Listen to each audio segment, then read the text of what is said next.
Good afternoon. Let's recap what we learned on Monday. On Monday, we start to study that multi-components in gas-liquid system, and only one condensable component, right? So this is a case which is you have many gases, but there's only one which can condense to become liquid. So this is what we call one condensable component. Right, okay, please quiet, settle down, okay, don't talk. Anybody want me to talk to you? No? Good. Right, so we have one condensable component. So the thing is that we need to know the fraction, the mole fraction in the gas phases, in the gas phase. For example, A component, B component, C component. And we also want to know the vapor pressure, which is P of all the components. And of course, we also want to know the mole fractions in liquid phase. However, there's only one condensable component. So the molar fraction is equal to 1. Okay, so this is the system we learned on Monday. So, and this is the limited case of the Law's law. So this is the general case. The general case is Yi times capital P. Capital P is the total pressure in the system. Okay, this Ya is the mole fraction in the gas phase for the A species, equal to Xa. Xa is the mole fraction in the liquid phase of the component A, times the Pa star, function of T. Pa star is the pure component vapor pressure, sometimes we call saturated vapor pressure, at the temperature of T. Okay. However, in this case, because there is only one component in liquid phase, so Xa will be equal to 1. So this general case of the Law's law will change to limited case of the Law's law, which is Xa here will be equal will be 1. So this is the equation you need to know for a limited case of the Law's law. And then after that, we know that in the chapter 5 we learn Law's law. Dalton's law. The Dalton's law is that the partial pressure of the A component will be equal to the mole fraction in the gas phase times the capital T, P, so total pressure. So if you combine these two equations together, you will realize that if I provide you the pressure and temperature in this system, you will be able to find out the mole fraction of the species or of the components in the gas phase, and also the partial pressure of all the species in the gas phase. Okay, so this is what we learned. And then we also know that because according to this equation and this equation, if P is equal to Pa star, because P here, right, YAP, right, YAP and P will be here, right, P, if Pa is equal to Pa star, this is what we call saturated vapor. Saturated vapor. And if Pa never reach to Pa star, never. So this is what we call superheated vapor. And in a case, there's no liquid, so Xa will be 0. So this is what we call such a superheated vapor. So if you find out the vapor pressure here in the A species, and you need to know, is this saturated vapor or is this superheated vapor? And it's not going to happen if the Pa will be larger than the Pa star, because there's no way to have the partial pressure more than the saturated pressure. Okay, this is what you learn. And according to the pressure you measure, or according to the pressure you calculate, you will realize this system is in this condition or in this condition. Okay? So this is the the summary of the things what we learned in the last on Monday, and I hope you remember this. The reason we want to use superheated vapor is that one of our applications is the turbine. The power generator using turbine, we use the steam, which is a superheated vapor, and superheated vapor has a tremendous energy. So the superheated vapor can push the blades of the turbine to make it from the heat energy, thermal energy, to become mechanical energy, from the mechanical energy to become electricity. Okay. So I have a video to show you here that. So this is dangerous. So if the firefighter is, because this is the super steam, the superheated steam is invisible.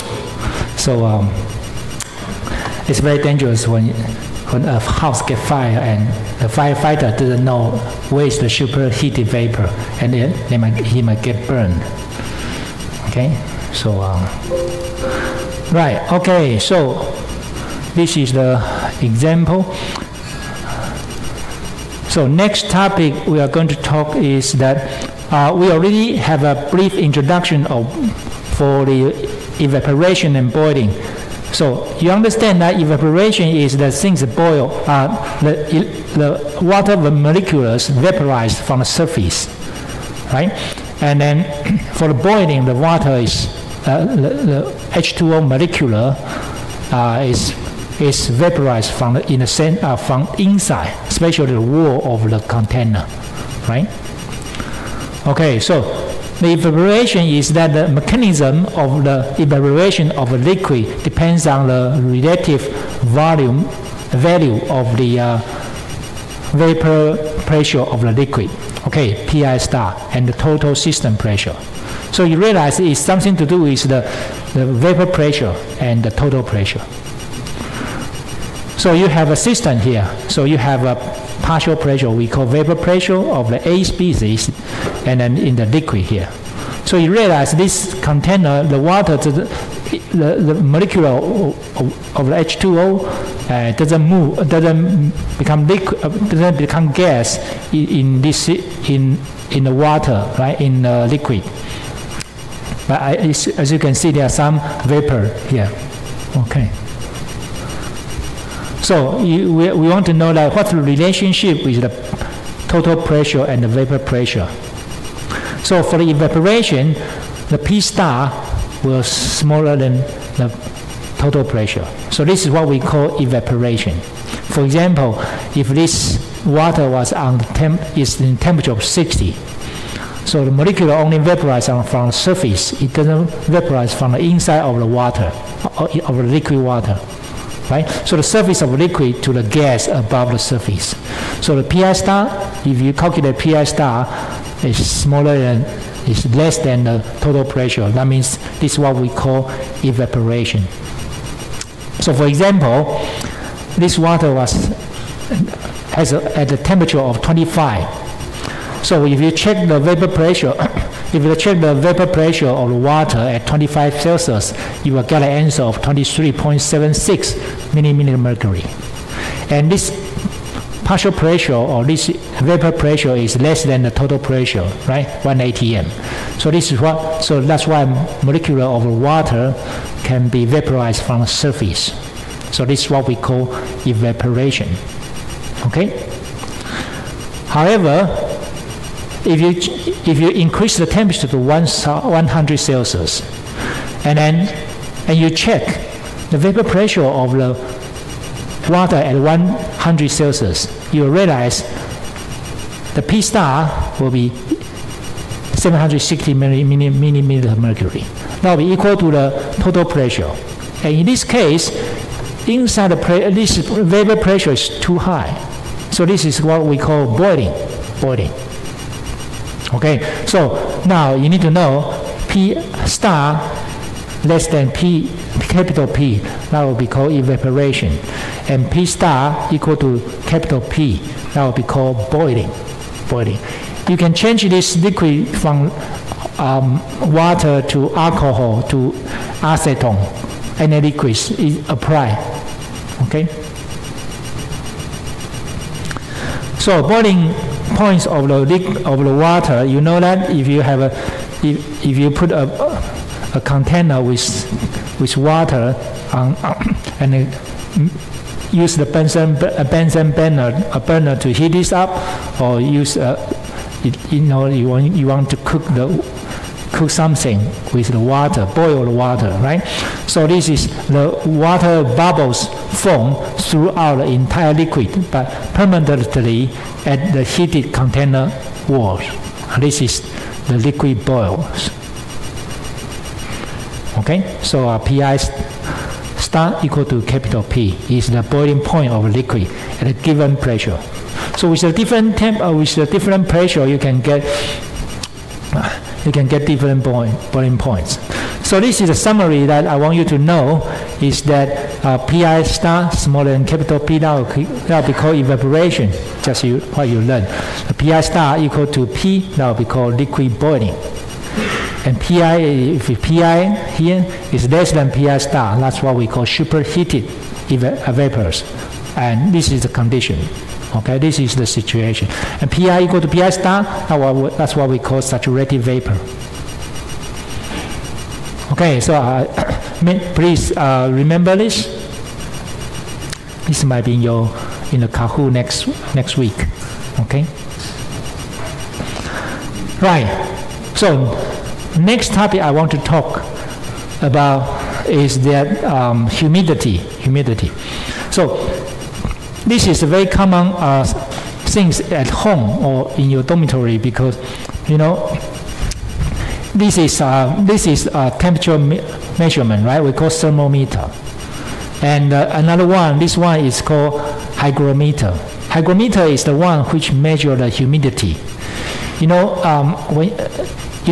This indicator tell you that temperature is about 27, 28 Celsius, which is comfortable, right? So at temperature 20 to 27, that's a comfortable temperature for you to stay in a room, right? So if the temperature less than 20 or 10, that will be too cold. If temperature more than 30, that will be too hot, right? So how about humidity?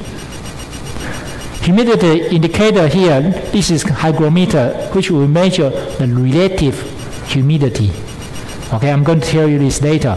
So what's the range from how many percentage to what percentage make you feel comfortable?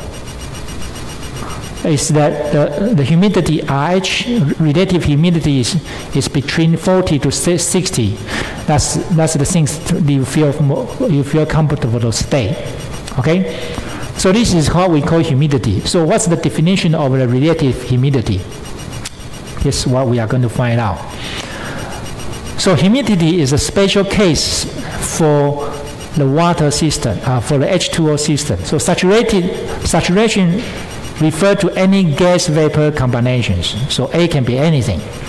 But humidity is a special case for the air and water system, which is the one we are having now, right? This is the air, and we have some water molecules in this environment. Okay, this is what we call humidity. So this general case will change to this special case. So you have water, we call it dry air. With water, this is air. Without water, we call it dry air. And then, of course, this system, you might have some water in liquid system, in the liquid phase. You might have water in the gas phase. Okay? I'm talking about equilibrium. So equilibrium means that the system, any parameters doesn't change with the time. No matter it's time 1 or time 10 or 10 seconds or 10 years, it doesn't change. This is what we call equilibrium. Okay, so I want you to remember this. This is called relative saturation or relative humidity. We use RH for short. RH, relative humidity, because you use this every day. Or if you have a humidity meter at home or in a dormitory, you will see this. So I want you to remember the definition, please. So in your final exam or in the Kahoot, I don't tell you this equation, but you need to remember what is this. So we use relative SR, R stands for relative, okay? Okay, so or HR, okay, humidity. Okay, it's equal to PI divided by PI star function of T. That's 100%. So what does that mean? This means that PI is the partial pressure of the water vapor here.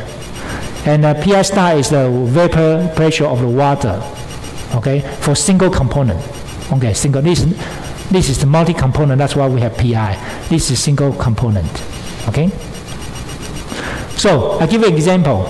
If you have a meter here, and in this system, the indicator of the humidity, the humidifier tell you that the indicator tell you that now RH is about 40. So the relative humidity of 40, for example, signify that the partial pressure of the water vapor equal to 1/4 out of 10, which is 40%, right? Of the vapor pressure of the water at system temperature. So this is what? This is dimensionless quantity, right? So this PI and PI star, this is saturated pressure. This is the pressure at this moment, okay? So this is called, that's why we call relative saturation or relative humidity. So here I want to give you an example. This might show you in this example, or a similar question might show in a Kahoot, okay, or your final exam. If I tell you the temperature is 25, and SR, relative humidity is 40%. So what's the partial pressure of the water and the mole fraction of the water in the gas phase? I want you to tell me this. So please, can you tell me this? Okay, first of all, you need to know, so in this system, I want to know the partial pressure of water and the mole fraction of the water in the gas phase. So according to this equation, you write down this. This is 40, right? 40%. So 40% is here. And definition is PI and PI star, because this is 25 Celsius, right? So this PI star function of 25 Celsius. So can you get this? You know, in the section 6.1, chapter 6, section 6.1, what you need to know is how to find out the vapor pressure. Okay, this is vapor pressure of water at 25 Celsius. So you can what? You can find out this from the table, right? From the equations, or from the charts, right? So whatever you can get, you can find out this. The partial the saturated vapor pressure of the water at 25 Celsius is 23.756 millimeter mercury. So as a result, this is, according to this equation, this is easy to find out the partial pressure of the water vapor, right? So if you do a simple calculation, this 23 times 0.4, that will be 9.5 millimeter mercury. Okay, so once you find out the partial pressure of the water in the gas phase is 99.5 millimeter mercury, can you tell me the mole fraction of the water in the gas phase? Yes, you can. Yes, you can, right? Why? Because PI equal to YI times capital P, Dalton's law, right? Okay, this is the answer you want to give me. It's 1.25%. So this one is 1.25. The rest of they are about 98%, which is the dry air. Okay, so please remember this equation, and then once next time, if you see a hygrometer like this, and RH tell you 40 or 60, and you can get the answer of the PI, the partial pressure in the gas phase, partial pressure of water in the gas phase, and the molar fraction of the water in the gas phase. Okay, once you know the temperature and the relative humidity. Okay.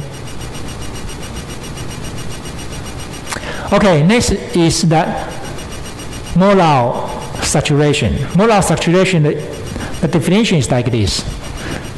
You don't need to remember this equation. Okay. We don't use this often, but actually this is easy because you know that this is pi, right? And capital P minus pi, what does that mean?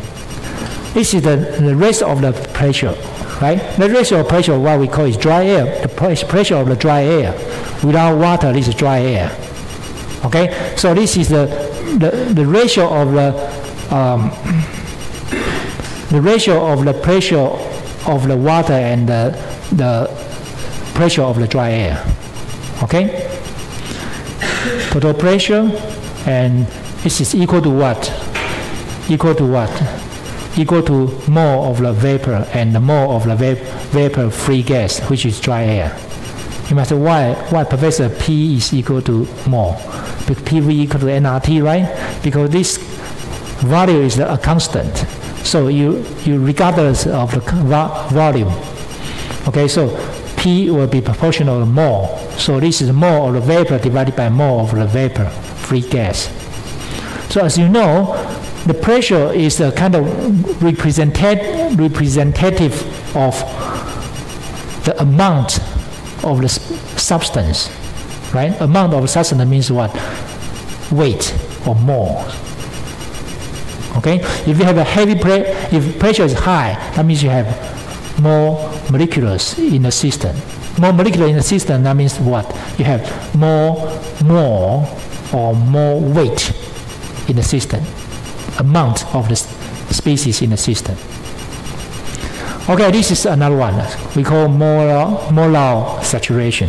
Another one is called absolute saturation, or we call it absolute humidity. Again, you don't need to remember this. The previous one is the mole, right?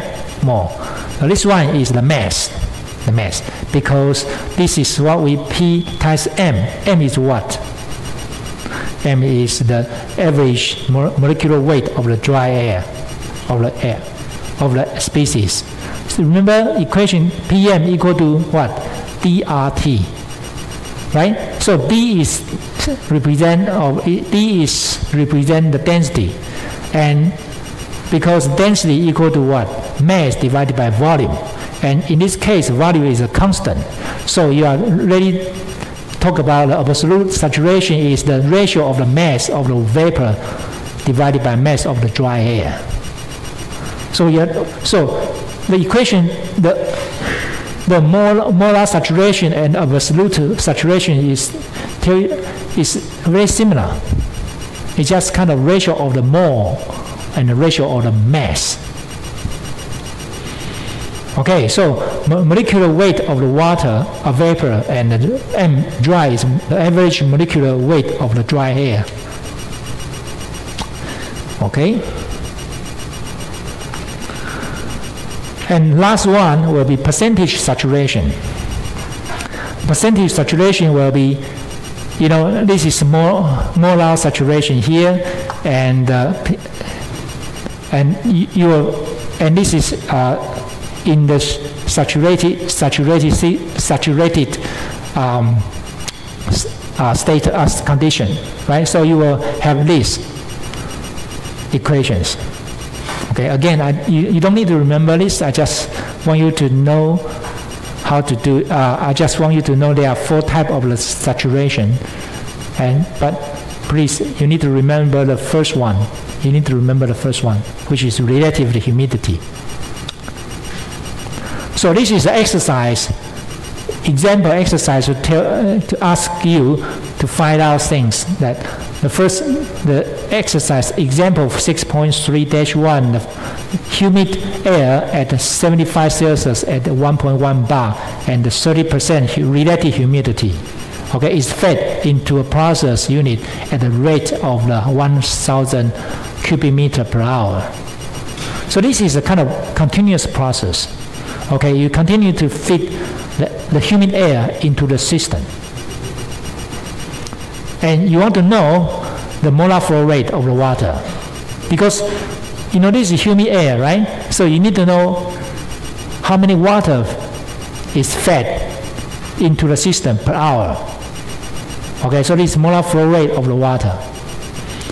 And of course, once you know the molar flow rate of water, you know the dry air, the molar flow rate of the dry air. And if you know the molar flow rate of the dry air, of course, because dry air has a nitrogen and oxygen, you know the molar flow rate of the oxygen enter the process. So the key here is that important thing is to find out molar flow rate. Okay, the question 2 is the question wants you to find out the molar humidity, absolute humidity, this one and this one and this one. I don't think I will give this question to you in your final exam, but if according to this question is easy, right? If I give you to find out the molar humidity, you just put the data into this equation. Absolute humidity, put the data into this equation, and percentage humidity, you just put the data in this equation, right? Okay, and question 3, which is also important, is that what's the dew point? So once you find out P star in this case, because you know the 30% humidity, relative humidity, you don't know the system has water or not, liquid water or not. So you know before, and the very important thing is that you cannot see it; it's too hot. And so you need to find out P star first. If P star is less than capital P, total pressure, that means what? That means this is a saturated vapor. And once saturated vapor, once this system has a saturated vapor, then if you cool down the system, reduce the temperature, you will get dew point. So the dew point is what? Which is the minimum temperature you cannot reduce. If you reduce the temperature to the dew point, then you will start to have liquid. And you don't want this to happen. So you need to know what's the minimum temperature which you can operate. Okay, because the system doesn't require, or we don't want the system to have any liquid water in the system. Okay, so I just do it very quick, and please, I suggest you to go home to do go home and practice this example. So the problem give you, you have temperature, you have total pressure, you have relative humidity. That means what? If you have relative humidity and you have the temperature, that means what? You can find out the saturated vapor, right? Pressure, saturated vapor pressure. And once you find out this, and you put the equation in here, right? You find out this one, and this is 30%, right? And you find out this one. Of course, you get this one. And this one is this one. And this one, once you find out this one, and you realize the pressure is less than 1.1 bar. That means what? The system is superheated system. The vapor is superheated vapor. Okay? But anyway, it's good. In the process, for this process, this is good. So after that, once you get this, and according to Dalton's law, you have partial pressure, you have total pressure. You know the mole fraction of the water in the gas phase. I shouldn't say water, of the vapor in the gas phase. Right? So once you have this, and PV equal to nRT, you got total amount. And according to total amount and molar fraction, you got molar flow rate of the water. Okay? So please work on this by yourself. Okay? Right, let me summarize these 4 terms. The first term is called relative saturation. Before that, in this system, what you want to play is what? the partial pressure of water and the partial pressure of the dry air. That's it. So the first equation which you need to remember is relative saturation. So the partial pressure divided by the pressure at saturated pressure, right? Pi star function of T at temperature T. First one. The second one is that you want to compare the mole of the vapor divided by mole of the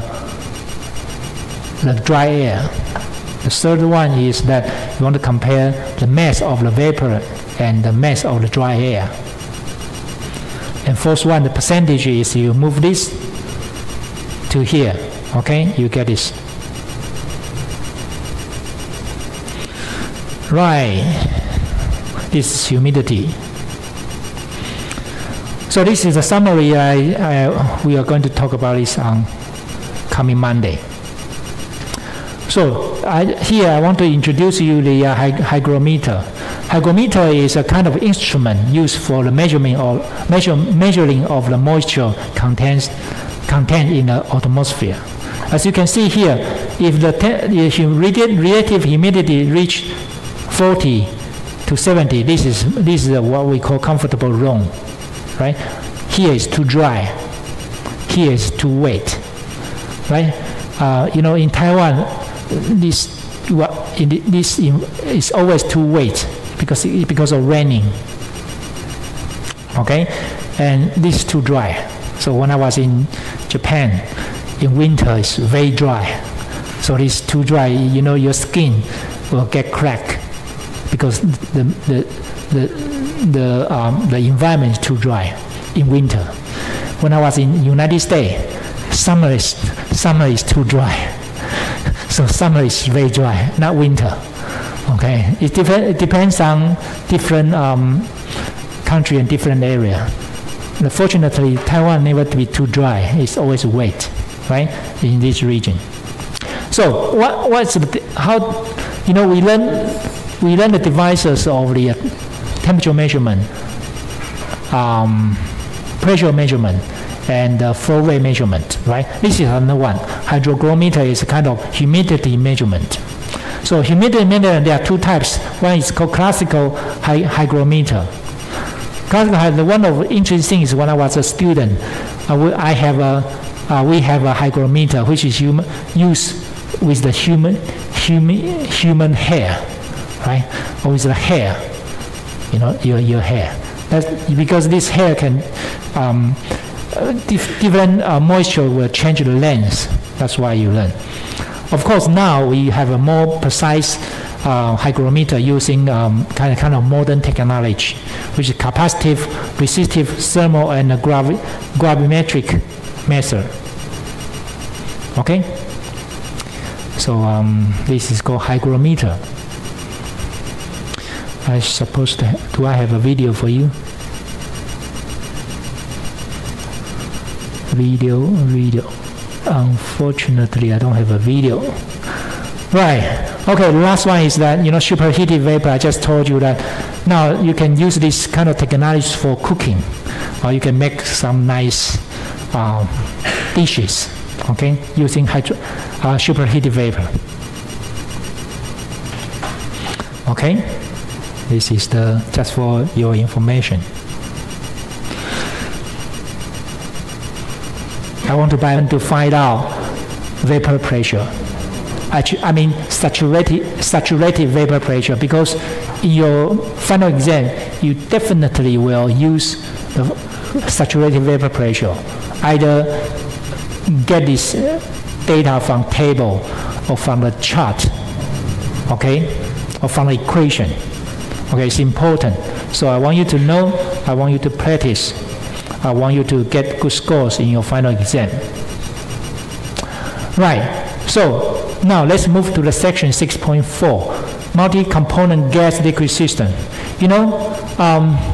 Just now in a 6.3, we talk about one condensable component, and so in the liquid you only have one component, and of course the mole fraction will be 1.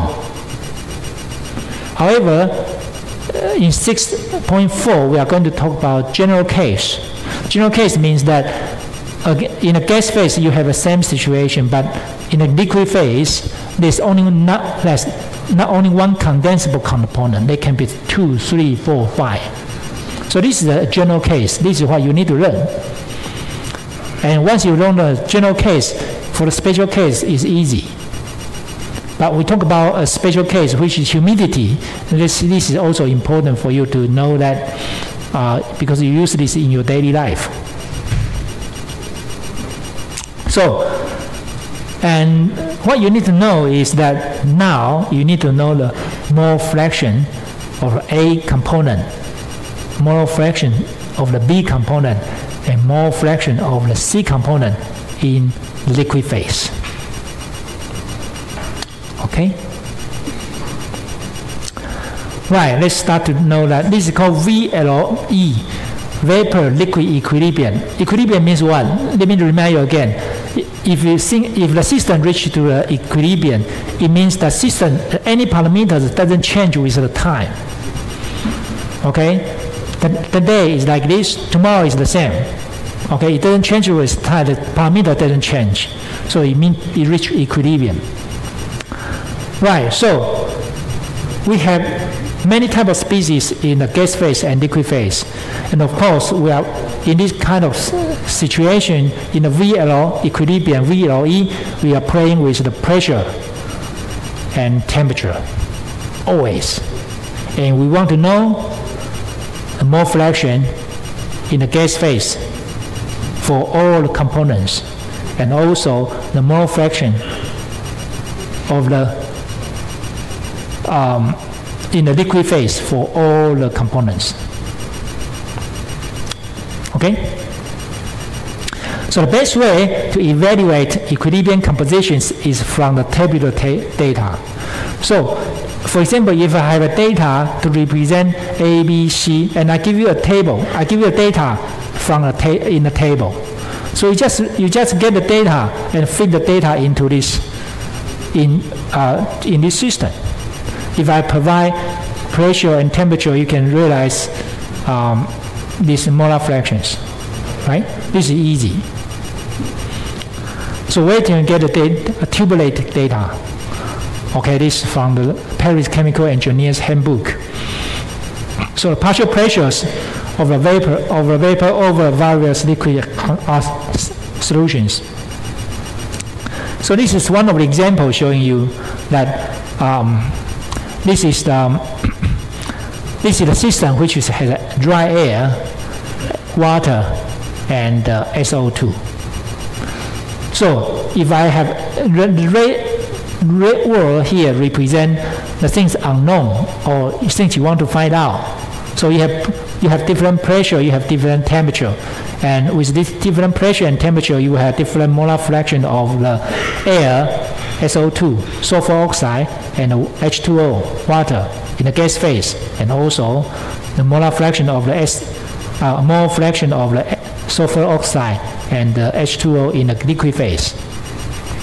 Of course, in this case, you know, the air doesn't condense to become liquid in the normal condition at normal condition of pressure and temperature. So this is a kind of table showing you that I give you the temperature on here. So let me show you example here. So the partial pressure of so this is the system. The partial pressure of the H2O and the sulfur oxide in Paris Chemical Engineering Handbook. This is a system here. Okay, and then the things I mark in red color is the things you don't know. And here is one which is why air doesn't mark as a red color. Why? Because this plus this equal to 1. That's why you only have 2 unknown. And in liquid phase, you only have 1 unknown. Okay? So, in the system, I provide different pressure and temperature, which is we don't know at this moment.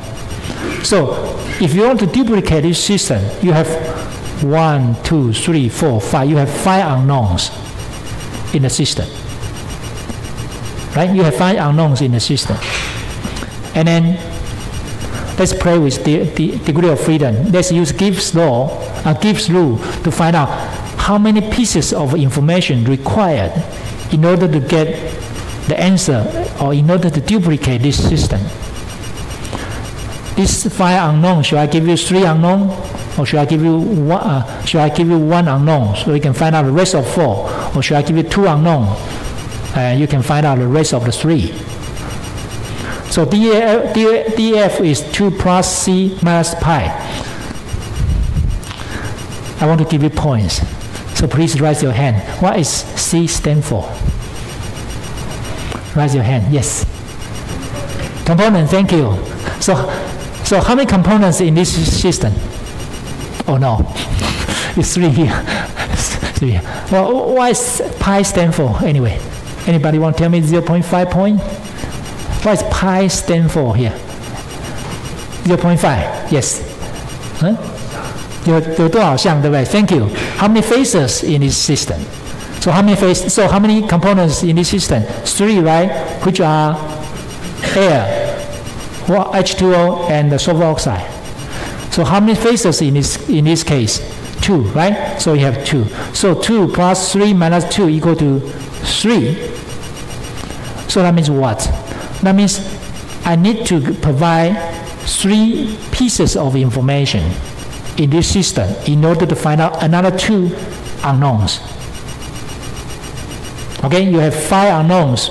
I need to provide 3 information, and you can find out the rest of the 2 unknowns. Okay, so this is a table from the Paris Chemical Engineer's Handbook.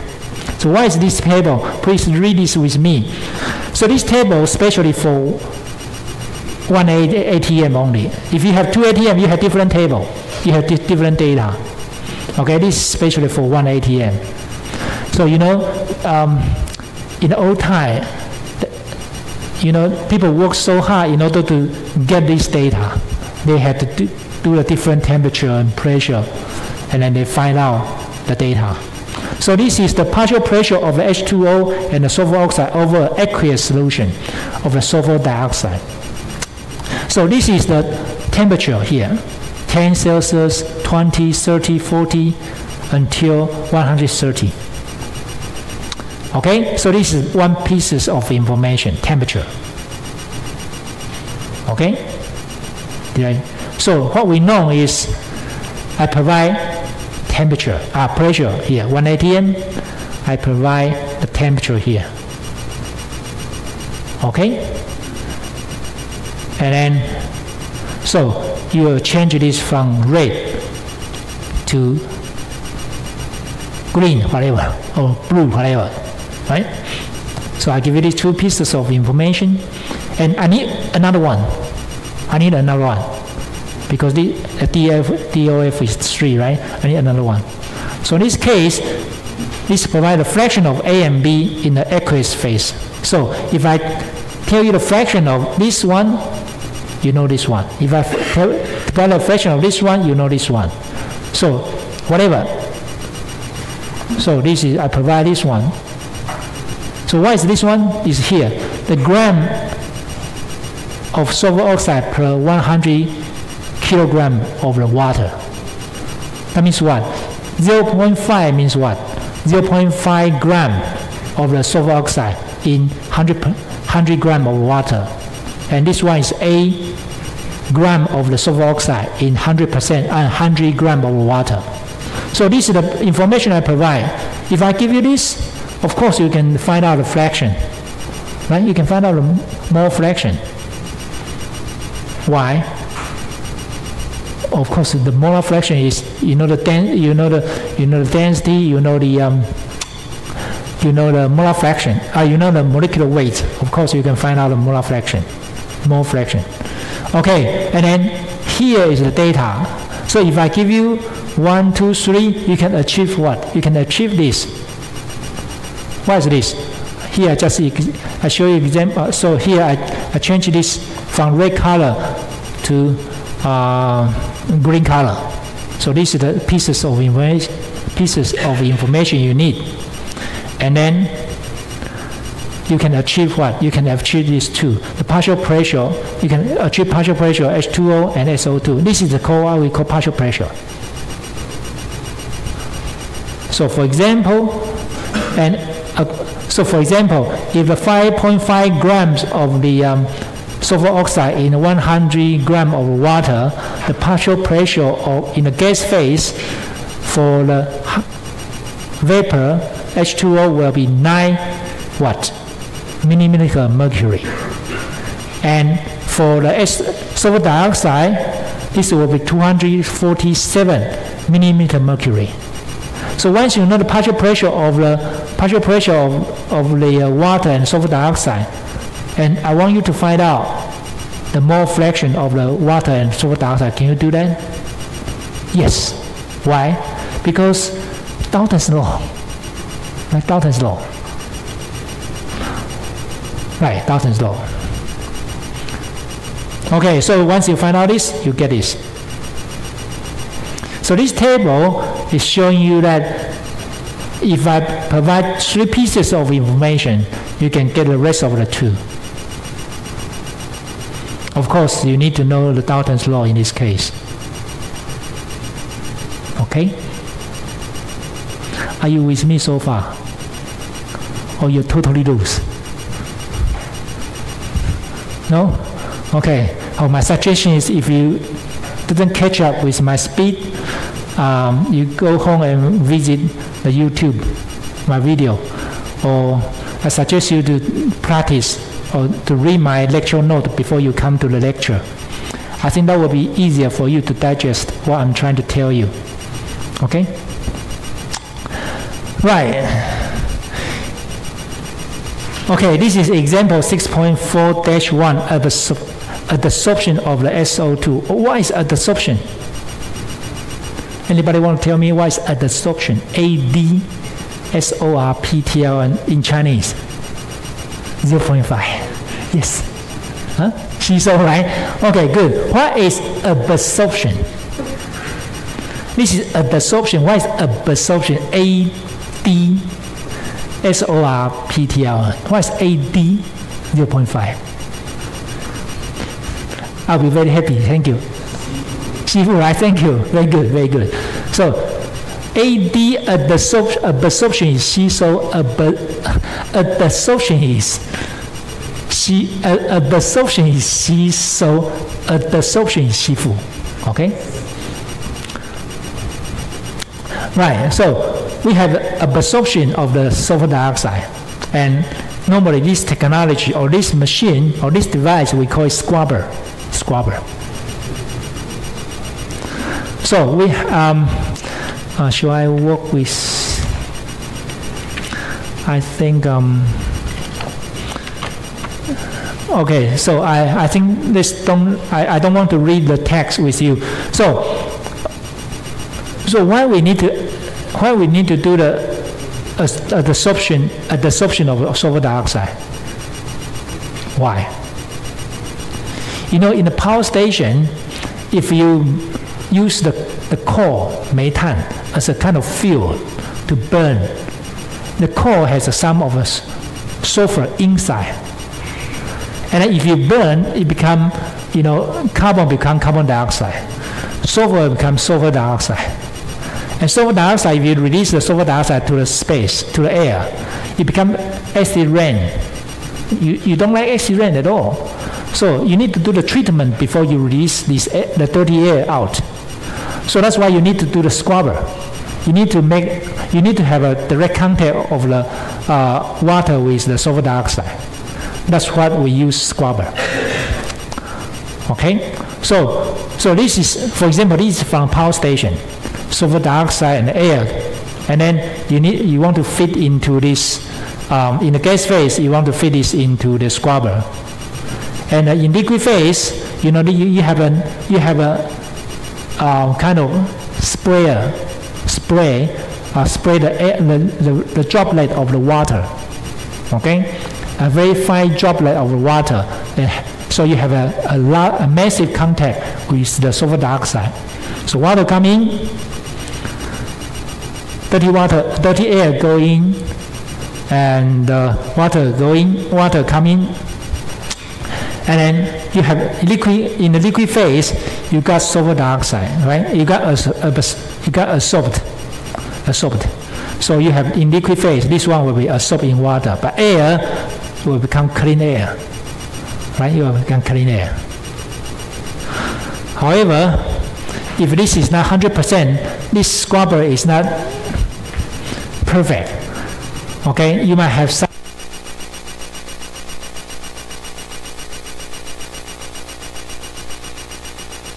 If you have some sulfur dioxide come out, that means the efficiency is not good. But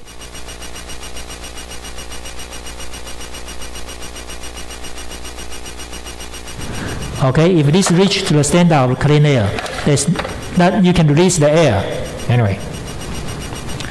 Right. So right. So the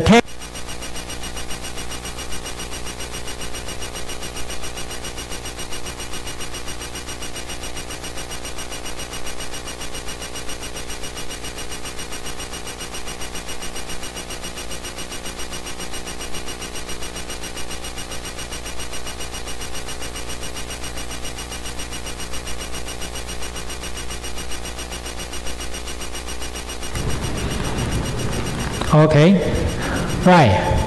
So, for example, you have vapor in this 100 pound mole per hour fed into this reactor or fed into this process, and this contains 45% of the sulfur dioxide, which is very heavy, right? Okay, and you have 55% air.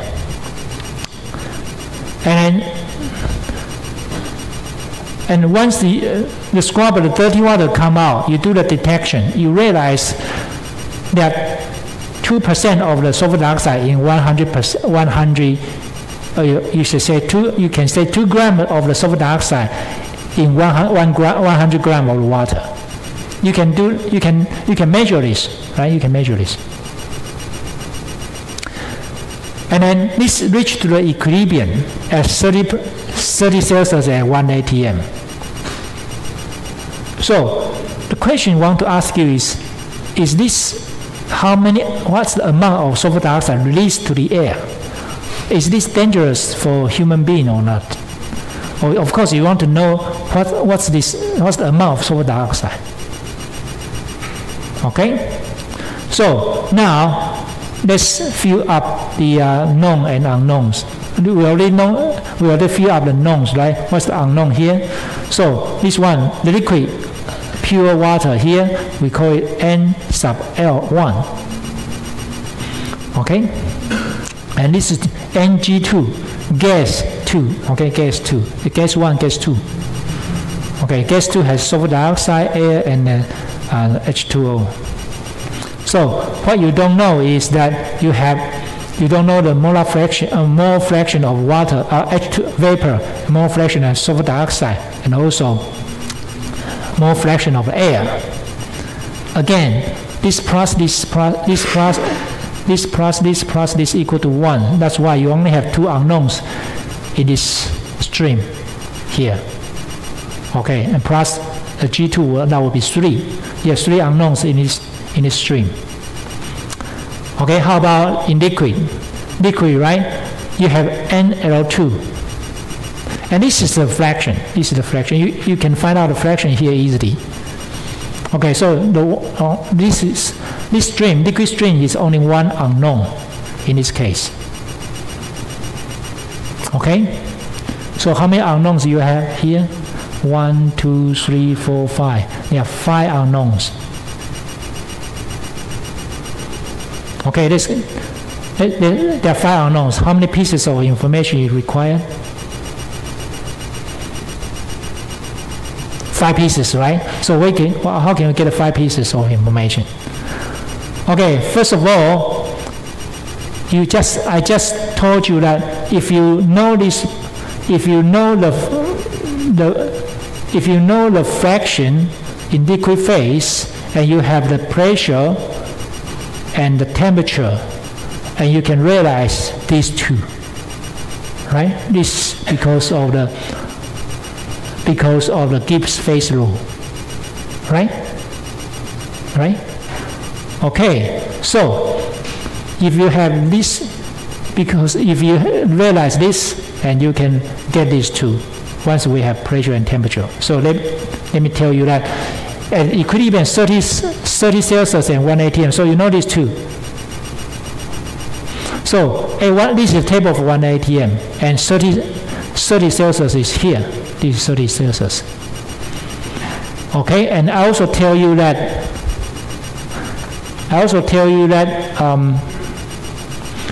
there are 2 pound mass. This is pound mass, right?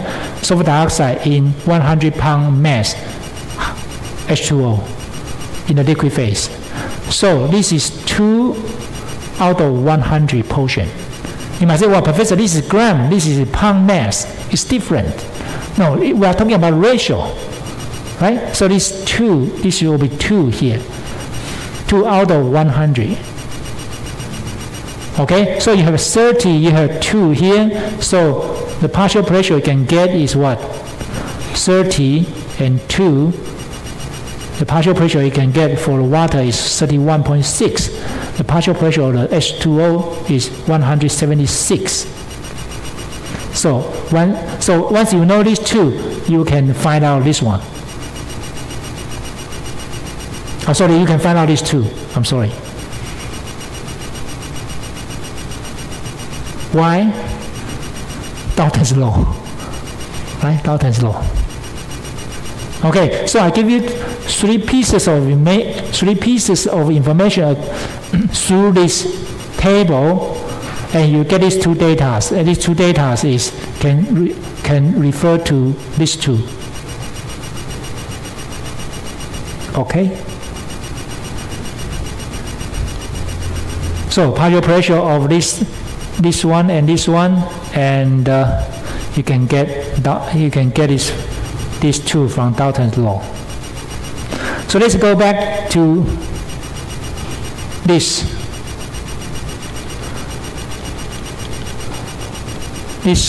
figures. So as I just told you, I give you the pressure and temperature, and I give you the ratio of the sulfur dioxide and the water in the liquid phase, so you can find out these 2 information, right? So once I give you these 2 information, there are only 3 pieces of information required. So this is what we call specification, right? This is specification tell you these 2 information. So you find out these 2, and then if you want to do the mass balance using input equal to output, there are 3. Now you have 3 pieces you have 3 unknowns. What you need is 3 equations. What are these 3? Input of SO2 equal to output of SO2. Input of the air equal to output of air. Input of the H2O equal to output of H2O. Yes, 3 equations. You can get NL1, Ng2, and NL2. Okay. Right. So this is what This is the solution I just let you know what I just told you. So you go home and do the practice. Okay? So important thing is that you convert the mass to the mole. Okay, because this is mole, this is mass, right? Right, okay, so I think this next topic is called Law's law and Henry's law, which is very important for the phase equilibrium thermodynamics. Okay, so I think I better stop now because this is important topic. I want to talk about this next week. Okay, so that's it for today. I hope you learned something from me, and I hope you enjoy the lecture today.